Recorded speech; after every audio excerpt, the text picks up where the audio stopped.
오늘 하나님께서 우리에게 주신 말씀은 여호수아서 20장 1절에서 3절까지의 말씀입니다. 여호수아서 20장 1절에서 3절까지의 말씀. 여호수아서 20장 1절에서 3절까지의 말씀을 우리 한 목소리로 읽도록 하겠습니다. 여호와께서 여호수아에게 말씀하여 이르시되 이스라엘 자손에게 말하여 이르기를 내가 모세를 통하여 너희에게 말한 도피성들을 너희를 위해 정하여 부지 중에 실수로 사람을 죽인 자를 그리로 도망하게 하라. 이는 너희를 위해 피해 보복자를 피할 곳이니라. 아멘. 오늘 말씀에 보면 많이 들어보던 용어 하나가 딱 튀어나옵니다. 그것은 바로 도피성이라는 단어가 튀어나옵니다. 도피성. 도피성은 뭘까? 도피성은 한마디로 뜻하지 않게 실수로 살인한 자들의 피해 보복으로부터 안전하게 피신할 수 있는 장소가 바로 도피성이라고 하는 것입니다. 도피성, 이 도피성이라는 단어를 통해서 하나님께서 주시는 귀한 은혜를 우리 함께 나누시길 주님의 이름으로 축복합니다. 먼저 이 도피성 제도를 생각할 때 이게 뭐지? 누가 만들었지? 라고 사람들이 고개를 갸웃갸웃거릴 수 있는데, 이 도피성 제도는 하나님이 우리를 위해 지으신 제도다라는 것을 먼저 깨달아야 될 줄로 믿습니다. 2절에 보면 이렇게 써 있습니다. 이스라엘 자손에게 말하여 이르기를 내가 너희에게 말한 도피성들을 너희를 위하여 정하여. 하나님께서 정하신 제도가 도피성 제도고, 하나님께서 잘난 체하기 위해서, 하나님께서 뜻하지 않게 자신의 멋진 모습을 돋보이게 하기 위해서 만드신 제도가 아니라 너희를 위하여 우리를 위하여 만든 제도가 바로 도피성 제도라는 것입니다. 우리는 너희를 위해 이런 단어들을 무심코 지나칠 때가 많이 있는데, 성경 처음부터 끝까지 살펴보면 하나님께서 일하시고 하나님께서 놀라운 기적을 베풀어 주시고 하나님께서 행하시는 일들이 많이 있는데, 하나님께서 행하신 모든 일들을 하나하나 체크해 보면 그 중심에 항상 쓰여진 단어가 너희를 위해. 하나님께서 일하시는 것은 하나님께서 스스로 높임을 받고 난 대단한 사람이다, 자신의 위용을 알리기 위해서 하신 것이 아니라 우리 인간들을 만들어 놓으시고 하나님의 형상대로 만들어 놓으시고 하나님의 자녀로 삼아주시고 우리를 위해서 하나님께서 일하신다는 것을 기억하시기를 주님의 이름으로 축복합니다. 도피성 제도를 바로 너희들을 위해, 우리들을 위해, 하나님의 자녀들을 위해 만들어 주신 것처럼 항상 하나님께서 행하시는 일들은 우리를 향하고 있다. 우리를 위해서 일하시는 하나님, 우리를 위해서 애쓰시는 하나님, 우리를 위해서 눈물을 흘리신 하나님, 우리를 위해서 모든 것을 다 부어서 사랑하시는 하나님, 그 하나님을 만나시기를 주님의 이름으로 축복합니다. 그래서 극단적으로 십자가 사건이 뭡니까? 우리를 위해, 너희를 위해 십자가 사건이 일어난 것은 무엇입니까? 예수님을 이 땅에 우리를 위해서 보내셨다는 것은 바로 우리에게 집중되고 있다는 것입니다. 하나님의 놀라운 모습을 그저 보여주기 위해서, 부각시키기 위해서 십자가 사건을 보여주신 것이 아니라, 예수님을 이 땅에 보내주신 것이 아니라 너희를 위해, 우리를 위해 십자가 사건을 보이셨고 우리를 위해 예수님을 이 땅에 보내셨다는 것을 믿으시길 주님의 이름으로 축복합니다. 심지어 예수님도 이 땅에서 정말 우리들과 떨어질 때 하신 얘기가 뭡니까? 너희를 위하여 거처를 마련하여 가노라. 너희를 위하여 저 천국에 거처를 마련하러 가노라. 우리들이 이 세상에 살아있는 그 순간순간마다도 우리를 위해서 일하셨고, 우리들이 죽음 이후에도 갈 곳을 마련해 주기 위해서 너희를 위하여 거처를 마련하러 가노라 라고 말씀하신 분이 우리 주님이시라는 겁니다. 살아생전이나 우리가 죽음 이후에나 항상 자녀들을 위하여, 하나님의 백성들을 위하여, 우리들을 위하여 일하시는 그분을 떠올리며 여러분 자신감 있게 힘을 가지고 능력으로 살아가시기를 주님의 이름으로 축복합니다. 천지를 지으신 하나님, 온 우주를 주관하신 하나님, 생사복을 주관하신 하나님, 처음이요 나중이 되신 하나님, 그분이 나를 위하여, 우리를 위하여, 너희를 위하여 일하신다는데 힘이 솟구치지 않겠습니까? 때로는 고개가 숙여지고 내가 왜 태어났을까? 항상 힘들어, 지쳐, 머리도 아프고 어깨도 아프고 다리도 아프고 온몸이 쑤시고 질병 때문에 고생이야. 왜 이렇게 내 생에는 힘든 거야? 내가 왜 태어났지? 이런 생각이 들 때마다 나를 위하여, 자녀를 위하여, 백성을 위하여 일하시는 하나님을 기억하시면서 힘을 내시고, 하나님께서 나를 위해서 일하신다는데, 나를 위해서 눈물을 흘리신다는데, 나를 위해서 노력하신다는데 힘을 내야지. 하나님의 손을 붙잡고 일어서야지. 하나님의 손을 붙잡고 용기를 내야지. 하나님의 손을 붙잡고 행복하게 살아가야지. 귀한 믿음의 결단을 통해 하나님의 도우심을 받아 승리하는 삶, 행복한 삶, 기쁨의 인생을 살아가시기를 주님의 이름으로 축복합니다. 또한 도피성 제도는 하나님께서 우리를 위해서 만드셨는데 왜 만드셨는가? 3절에 보니까 이렇게 써 있습니다. 부지 중에 실수로 사람을 죽인 자를 그리로 도망하게 하라. 이는 너희를 위해 피해 보복자를 피할 곳이니라. 억울하게 실수로 사람을 죽인 자들 피해 보복으로부터 피하기 위해서 이렇게 도피성을 만들어 놓고 그런 사람들을 이곳으로 도피시켰다는 것입니다. 이건 뭡니까? 하나님께서 주시는 은혜인 줄로 믿습니다. 때로는 우리들이 인생을 살아가면서 억울함을 당할 때가 참으로 많이 있습니다. 이 억울함 때문에 피해 보복을 당하고 이 억울함 때문에 항상 눈물을 흘리고 주저앉아 살아가는 사람들이 참으로 많이 있습니다. 이 도피성 제도는 이 억울함, 한을 풀어주시는, 억울함을 풀어주시는 하나님의 마음이 담겨 있다는 것입니다. 이 세상에 무수히 많은 사람들 하나하나 인터뷰하고 이야기할 때마다 그들 가슴속에 한이 맺혀 있습니다. 억울함이 맺혀 있습니다. 저 가해자들 때문에, 나를 힘들게 하는 사람들 때문에 이 억울함을 풀어줄 수가 없습니다. 남들이 나를 오해합니다. 난 그런 사람이 아닌데. 억울함 때문에, 내 안에 있는 한 때문에 힘들게 살아가는 사람들이 많이 있습니다. 진정 이 세상을 살아가며 한 번이라도 억울함을 겪은 사람이 있다면, 마음속에 한이 맺혀 있다면 누구에게 가서 억울함을 풀어야 되는가? 누구에게 가서 이 한을 풀어야 되는가? 세상적인 재판, 세상의 사람들이 그 억울함을 풀어주겠습니까? 한을 풀어주겠습니까? 오히려 더 우리의 마음을 뒤집어 놓고 우리를 힘들게 하는 것이 세상의 재판이요, 세상의 모습들 아닙니까? 눈으로 보아서 아시지 않습니까? 매체들의 모습을 통해서 아시지 않습니까? 진정 우리들의 억울함을 풀어주실 수 있는 분은 하나님이신 줄로 믿습니다. 도피성 제도는 억울함을 풀어주신 하나님, 우리의 한을 풀어주신 하나님을 대표하는 제도가 바로 도피성 제도라는 것입니다. 정말 나는 그렇지 않은데 억울하게 누명을 쓰고 억울함, 답답함, 그런 것을 호소할 것이 일이 없어서 눈물을 펑펑 쏟고 있다면 하나님 품으로 달려가, 하나님께로 달려가 억울함을 풀어주신 하나님 안에서 내 마음의 녹아짐을 체험하시기를 주님의 이름으로 축복합니다. 성경 요한계시록에도 그런 표현이 있습니다. 땅속에서 억울함으로 힘들게 죽은 사람들이 하소연합니다.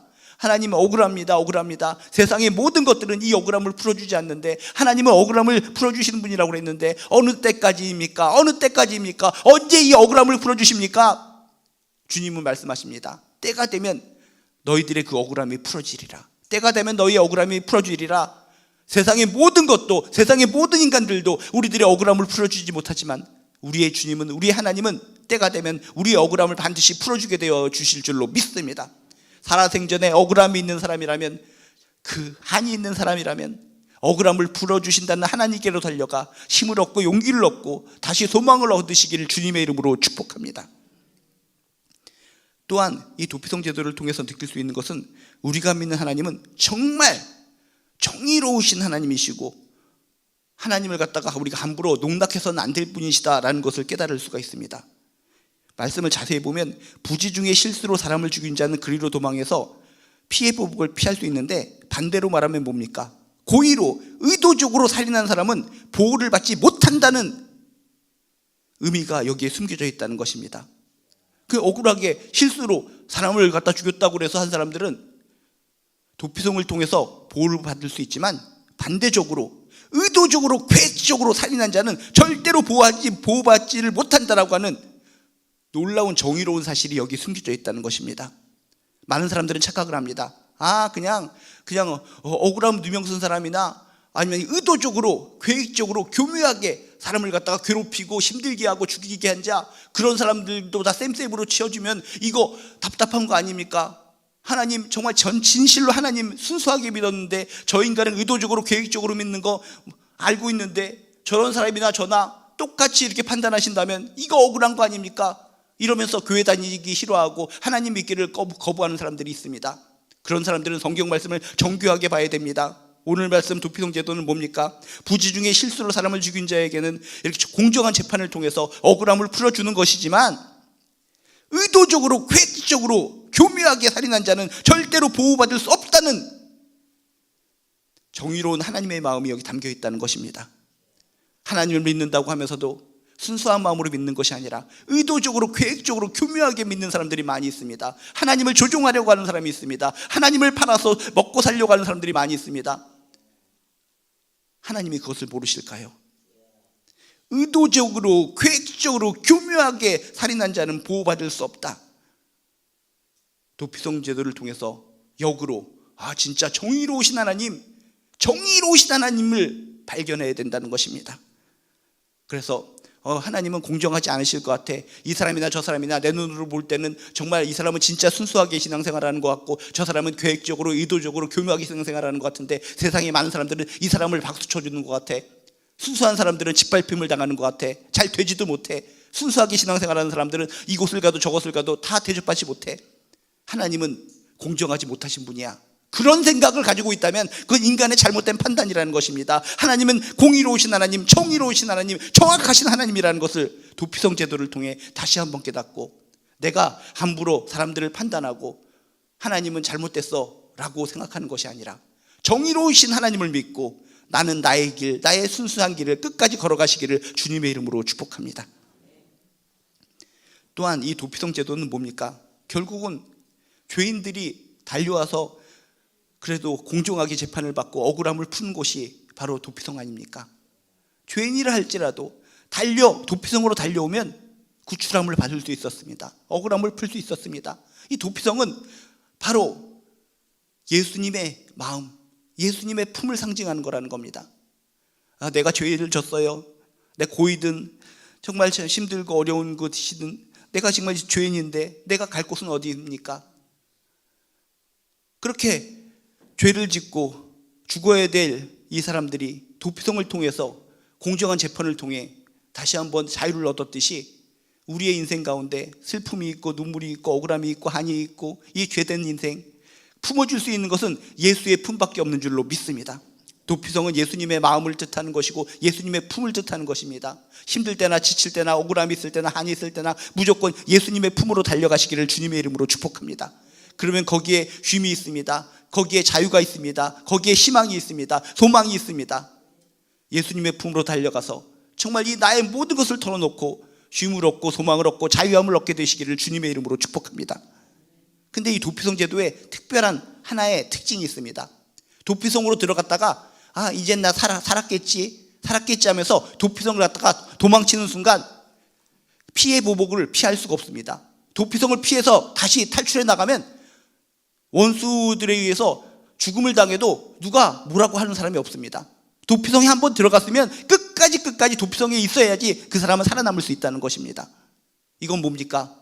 예수님의 보혈로 나 구원받았어. 예수님의 품에 들어갔다가 이젠 안심이야. 예수님의 품에 들어가서 이제 구원받았으니까 이제 예수님 품에서 나와서 내 멋대로 살아가야지. 그게 아니다라고 하는 것을 도피성 제도는 우리에게 알려주고 있다는 것입니다. 도피성 제도 한번 들어갔으면 보호하심을 받으려면 도피성 제도 안에서 살아야 된다. 도피성 제도 바깥으로 또 튀어나가는 순간 그 사람은 죽어도 누가 보호해 주지 않는다는 것입니다.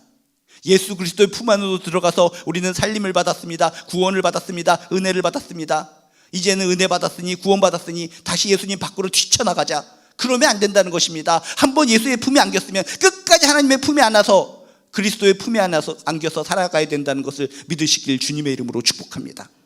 하나님의 품에 안길 때까지, 저 천국에 들어설 때까지 예수님의 품에 안겼으면 예수님의 품 안에서 영원히 그 품 안에서 행복을 누리며 기쁨을 누리며 자유함을 누리며 소망을 누리며 살아가는 저나 여러분 되시기를 주님의 이름으로 축복합니다.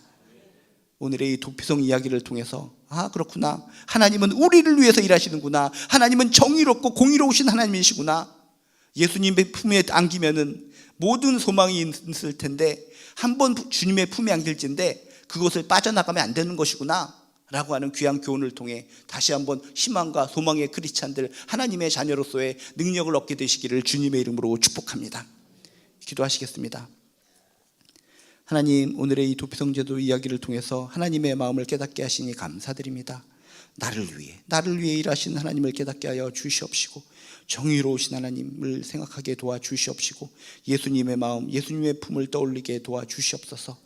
한번 예수님의 품에 안겼으면 절대로 도망치지 않고 예수님 품 안에서 진정한 소망과 희망과 능력을 얻어서 살아갈 수 있도록 주여 도와주시옵소서. 감사드리며 예수님의 이름으로 기도드리옵나이다. 하늘에 계신 우리 아버지여, 이름이 거룩히 여김을 받으시오며 나라가 임하시오며 뜻이 하늘에서 이루어진 것 같이 땅에서도 이루어지이다. 오늘 우리에게 일용할 양식을 주시옵고 우리가 우리에게 죄 지은 자를 사하여 준 것 같이 우리 죄를 사하여 주시옵고 우리를 시험에 들게 하지 마시옵고 다만 악에서 구하시옵소서. 나라와 권세와 영광이 아버지께 영원히 있사옵나이다. 아멘. 예, 말씀 붙들고 가져 나오신 기도 제목 가지고 함께 기도하도록 하겠습니다. 주여 한번 부르시고 기도합니다. 주여.